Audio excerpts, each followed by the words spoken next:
பெற்றோரையும் சித்தர்களையும் நேசிப்போம், இயற்கையை பாதுகாப்போம். நிரந்தர வருமானம் ஒரு மனிதனுக்கு இருந்து விட்டாலே அவன் வாழ்க்கையில் மிகப்பெரிய வெற்றியாளர். நிரந்தர வருமானமே இல்லைன்னா அவன் எவ்வளோ பெரிய வெற்றியாளராக இருந்தாலும் 10 பைசா பிரயோஜனம் இல்லை. வீட்டில் இருக்கவங்க மதிக்க மாட்டான், சொந்த பந்தம் மதிக்க மாட்டான், கூட பிறந்தவங்க மதிக்க மாட்டான், அந்த சமூகம் மதிக்காது. அப்போ நிரந்தர வருமானத்திற்கான வழி என்ன? சார் எனக்கு நிரந்தரமான வருமானமே இல்லை, கால பைரவரை கெட்டியாக பிடிச்சிடும்.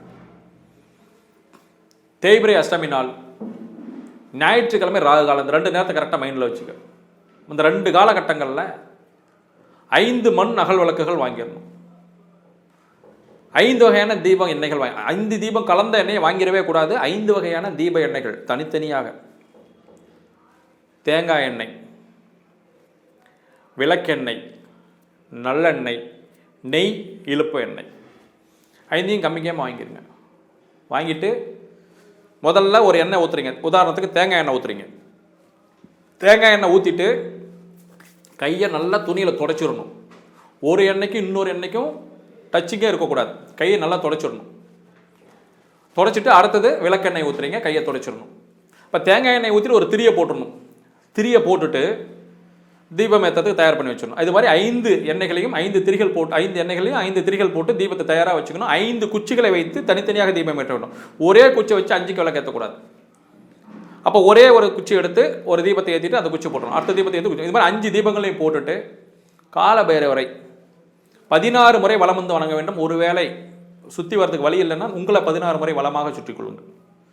சுற்றிட்டு வழிபாடு செஞ்சுட்டு வந்து பாருங்கள், நிரந்தர வருமானத்துக்கு மிகப்பெரிய வெற்றி கிடைக்கும். கால பைரவருக்கு நிரந்தர வருமானத்துக்கு மிகப்பெரிய இது சப்ஜெக்ட் உண்டு, மிகப்பெரிய இணைவுகள் அது இருக்குது. நம்ம சொன்ன விஷயத்தை ஈஸியாக செஞ்சிட முடியுமானா கண்டிப்பாக செய்ய முடியாது. காரணம் என்னன்னா அவங்க கர்மா விட்டால் தான் செய்ய முடியும். அப்போ முதல்ல கால பைரவருக்கு ஒரு பிரார்த்தனை வச்சிடணும். இறைவா, எனக்கு ஒரு நல்ல வாய்ப்பு கிடைச்சிருக்கு, ஒரு சேனல் மூலமாக எனக்கு பேசுறதுக்கு வாய்ப்பு கிடைச்சிச்சு, இந்த செய்தியை அந்த காதில் கேட்டேன், இதை செய்யறதுக்கு எனக்கு அனுமதி கொடுங்கன்னு அவர்கிட்ட சரணாகதி அடைஞ்சிட்டிங்கன்னா ஆட்டோமேட்டிக்காக அவங்களை கூப்பிட்டு போயிடுவார். அப்போ நீங்கள் செய்யக்கூடிய செயலில் ஒரு நேர்த்தி இருக்கணும், அதில் ஒரு உண்மைத்தன்மை இருக்கணும். இதை செஞ்சிங்கன்னா நிச்சயமாக நிரந்தர வருமானத்திற்கு மிகப்பெரிய வழி உண்டாயிரும். நிரந்தர வருமானம் வருது சார், சேமிப்பு இல்லை என்கிட்ட, எவ்வளோ காசு வந்தாலும் பத்த மாட்டேங்குது. 5000 சம்பாதிக்கிறேன், 8000 செலவு வருது. 15000 சம்பாதிக்கிறேன், 20000 செலவு வருது. சமாளிக்கவே முடியல. காசை கொண்டு வந்து வைக்கிறேன் சார், வைக்கிறது மட்டும் தான் தெரியுது, ஆனால் என்னால் ஒன்றும் சமாளிக்க முடியல சார். சரி, என்ன பண்ணலாம்? சேமிக்கிறதுக்குன்னு முதல்ல ஒரு மெத்தட் இருக்குது. தேக்கு மர பெட்டிகள் வாங்கி பணம் சேமிச்சிங்கன்னா பணம் சேமிப்பில் வரும். அல்லது பச்சை வண்ண பட்டு வஸ்திரத்தில் ஒரு பை மாதிரி செஞ்சு அதில் ஒரு சந்தனக்கட்டை, ஒரு சின்னதாக வலம்புரி சங்கு, ஏலக்காய், பச்சை கற்பூரம் போட்டு அதில் சேமிச்சுட்டு வந்தீங்கனாலும் சேமிப்பு இருக்கும். அதே சமயத்தில் அடிக்கடி பணம் எடுக்கிறீங்க அப்படின்னா மஞ்சள் பட்டு துணியில் செஞ்சுட்டு அதில் போட்டு அடிக்கடி எடுத்து வந்தீங்கனாலும் சேமிப்பு இருக்கும். பணம் எப்பவுமே எடுக்கக்கூடாதுன்னா பச்சை துணியும், டெய்லி ரொட்டேஷனுக்கு பணம் வேணும்னா மஞ்சள் துணியும் பயன்படுத்தலாம். இது நீங்கள் ரெகுலராக எடுத்து எடுத்து எடுத்து எடுத்து யூஸ் பண்ணி பழக்கப்பட்டு வந்தீங்க அப்படின்னா ஆட்டோமேட்டிக்காக செலவுகள் கட்டுப்படும். தேவையான செலவு, தேவையில்லாத செலவுன்னு 2 இருக்குது. எதெல்லாம் தேவையான செலவு? ஒரு நகை வாங்குகிறேன், தேவையான செலவு. ஒரு நிலம் வாங்கி போடுறேன், தேவையான செலவு. வீடு கட்டுறேன், தேவையான செலவு. தேவையில்லாத செலவு இது. நல்லா ஓடிட்டு இருந்த பல்பு திடீர்னு பீஸ் போயிடுச்சு, நல்லா ஓடிட்டு இருந்த வண்டி திடீர்னு ரிப்பேர் ஆகி போச்சு, ஃபேனு திடீர்னு ரிப்பேர் ஆகி போச்சு, செவுரு ஒரு பக்கம் கிராக் ஆகி போச்சு, அப்போ இப்போ மருத்துவ செலவு வந்துருச்சு. இதெல்லாம் தேவையில்லாத செலவு. அப்போ இந்த 2 செலவுகளை நம்ம சரியாக பேலன்ஸ் பண்ணி கொண்டு வரணும் அப்படின்னா இந்த 2 முறைகளை பயன்படுத்தி வந்தீங்க அப்படின்னா இந்த வசீகரத்தன்மை பணத்தை மேலும் மேலும் ஈர்த்து கொண்டு வந்து தருமே தவிர விரயத்தை ஏற்படுத்தாது.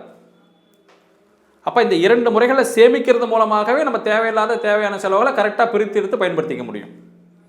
இதன் மூலமாக நிச்சயமாக நிரந்தர வருமானத்தை பாதுகாப்பு செய்து கொள்ள முடியும். தேவையான விஷயம் ஒன்று தான். ஒன்று தேக்கு மரப்பெட்டி, இல்லைன்னா மஞ்சள் பட்டு துணியில் ஒரு பை, பச்சை கலர் பட்டு துணியில் ஒரு பை, உள்ளே போடுறதுக்கு சின்னதாக ஒரு சந்தன கட்டை, சின்னதாக ஒரு வலம்புரி சங்கு, கொஞ்சம் பச்சை கற்பூரம், கொஞ்சம் ஏலக்காய், இதை மட்டும் போட்டு கரெக்டாக வச்சுட்டு வாங்க. சூப்பராக இருக்கும். பயன்படுத்தி பாருங்கள், பலனடையுங்கள். அடுத்தது, சார் எங்கள் வீட்டில் எப்போ பார்த்தாலும் செலவு இருந்துக்கிட்டே இருக்குது சார், வருமானத்துக்கு வழியே இருக்க மாட்டேங்குது சார், ஏதாவது ஒரு ரூபத்தில் செலவு வந்துக்கிட்டே இருக்கு. அப்போ 2-3 விஷயங்கள் பண்ணணும். முதல் விஷயம், 8 திக்குகளிலும் சின்னதாக கண்ணாடி பவுல் இருந்தால் கண்ணாடி பவுல், கண்ணாடி பவுல் இல்லைனா கண்ணாடி டம்ளர், அது 2மே என்ன பண்ணால் யூஸ் அண்ட் த்ரோ கப்போடு யூஸ் பண்ணிக்கணும்.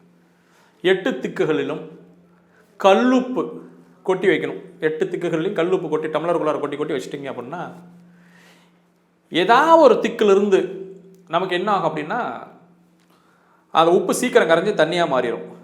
8 திக்கில் ஒரு திக்கில் மட்டும் உடனே சீக்கிரம் கரைஞ்சி தண்ணியாக மாறிடுச்சு, ஒரு திக்கில் மட்டும் டக்குன்னு இப்படி ஆகிப்போச்சு அப்படின்னா அந்த திக்குகளில் தான் நமக்கு விரயம் அதிகமாக இருக்குன்னு நம்ம தெரிஞ்சுக்கணும். தெரிஞ்சுக்கிட்டு அந்த திக்குகளில் ஒரு தீபம் போடணும், நெய் தீபம் போடணும்.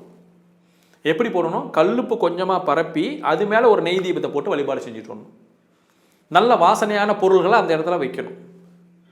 வாசனை தரக்கூடிய ஒரு மல்லிகைப்பூ கொண்டு போய் கொஞ்சம் போட்டு வைங்க, அல்லது பச்சை கற்பூரத்தை கொஞ்சம் போட்டு வைங்க. இந்த மாதிரி நல்ல வாசனையான பொருள்கள் அங்கே போட்டு வந்தீங்கன்னா ஆட்டோமேட்டிக்காக நமக்கு என்ன ஆகும் அப்படின்னா இந்த வசீகரம் வந்து ஏற்படுத்த ஆரம்பிச்சிடும். அந்த திக்குகள் இருக்கக்கூடிய தோஷத்தை நிவர்த்தி பண்ணுறதுக்கு ஆரம்பிச்சிடும். ஸோ இந்த மாதிரி பண்ணிட்டு வந்தாங்க நிச்சயமாக வந்து பொருள் வரவு நல்லாயிருக்கும்.